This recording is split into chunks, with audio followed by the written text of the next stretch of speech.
รีเลยจ้า ใส่ด้วยค่ะ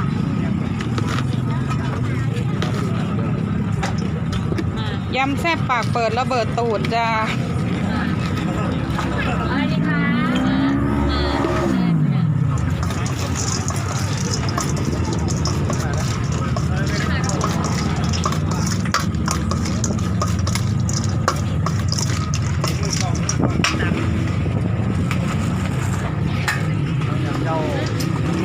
ช่วยทำอะไรดีจ๊ะปูม้าหอยนางรมเลือกปูม้ามาเลยค่ะที่3 ตัวไม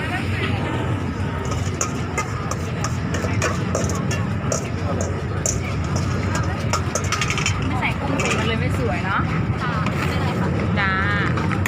ถ้าใส่กุ้งสีมันก็จะสวยกว่านี้นิดนึงปลาเบิร์ดว่ะปลาเรามีอยู่นะ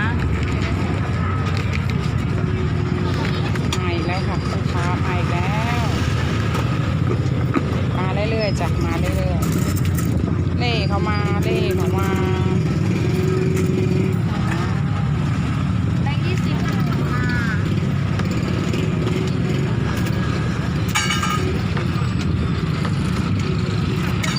คะพี่เผ็ดไหมคะ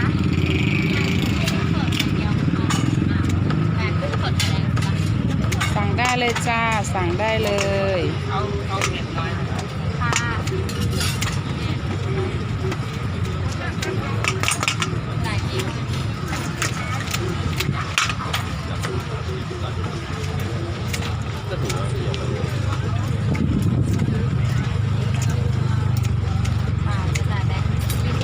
นึ่งฟรียำฟรีจ้า ยังนะคะยังรอก่อนเลยค่ะ ยำปากเปิดระเบิดตูดจ้า ค่ะขอไม่ได้เซลล์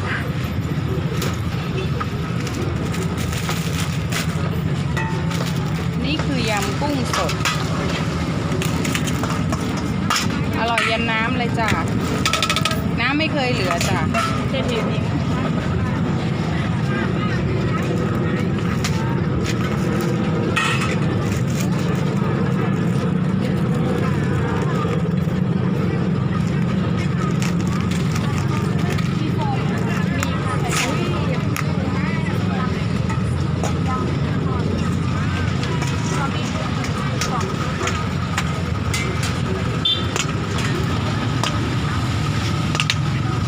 นึ่งฟรียำฟรีเลือกได้นะคะ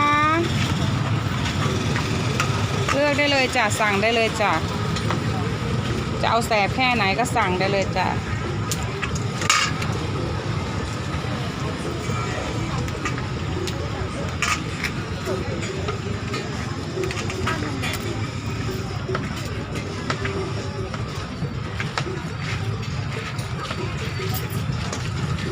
มาไข่กุ้งไข่แดง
เราจะมีโปรโมชั่นนะคะ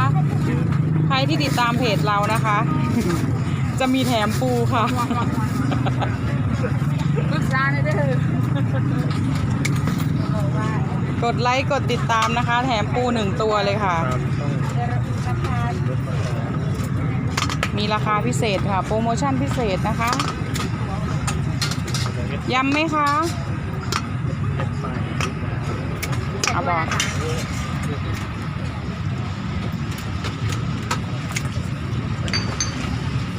อะไรที่บริสุทธิ์แล้วได้เงินเราทำหมดแล้วค่ะ สุจริตเอาใหม่ อะไรที่สุจริตแล้วได้เงินเราทำค่ะ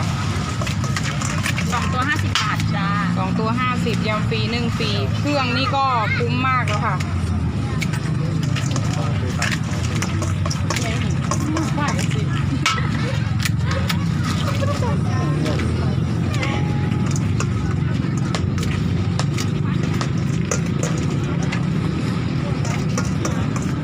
นึ่งฟรียำฟรีเลยจ้า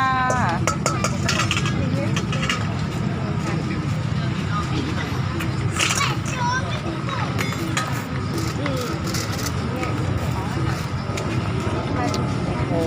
น่ากินมากเป็นไงครับระเบิดตูดเลยค่ะนี่ค่ะในกระเป๋าค่ะ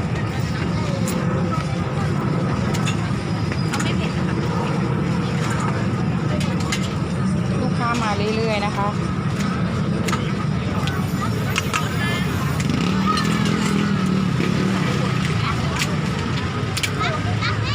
ทำเองแชร์เองกดไลค์กันเองติดตามกันเอง มีอยู่5 คนในครอบครัว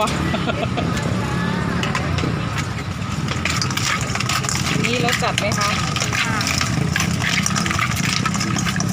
เผ็ดกลางค่ะ เป็นการกลางนะคะ ปูม้า4 ตัวจาน100 บาท ปูม้า4 ตัว100 บาทซื้อปูม้าตัวละ25เครื่องเราแถมให้ฟรีให้เครื่องนี้ก็คุ้มมากแล้วค่ะ25 บาทตัวเดียวก็ยำนะคะ25 บาทนะคะ เปลี่ยนใหม่ได้ไหมคะยำ2 ตัวขึ้นไป อ๋อแม่ครับไม่ปรึกษาแม่ค้า แม่ค้าบอกว่ายำ2 ตัวขึ้นไปถึงจะคุ้มค่าเครื่องค่ะ เราอยู่ที่ไหนคะแม่ค้า ตลาดนัดเรือบินค่ะ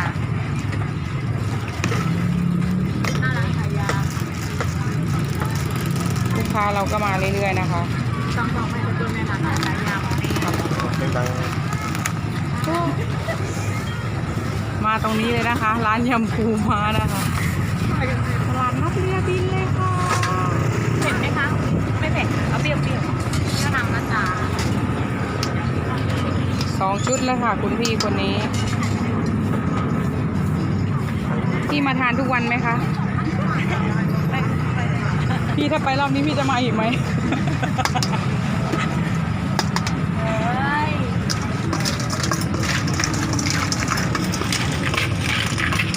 พี่มาติดตามพวกหนูนะ เดี๋ยวหนูจะมีแถม เฉพาะแฟนคลับของเรา ตอนนี้มีแล้วค่ะ1 คน ผู้ติดตาม ติดตามเองค่ะ ติดตามตัวเองค่ะ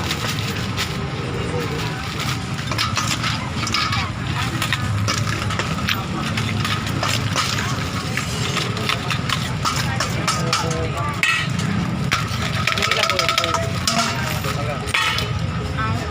ผัดกระสีเปรี้ยวแห้ง มาอีกแล้วค่ะลูกค้ามาอีกแล้วนึ่งฟรียำฟรีนะจ๊ะ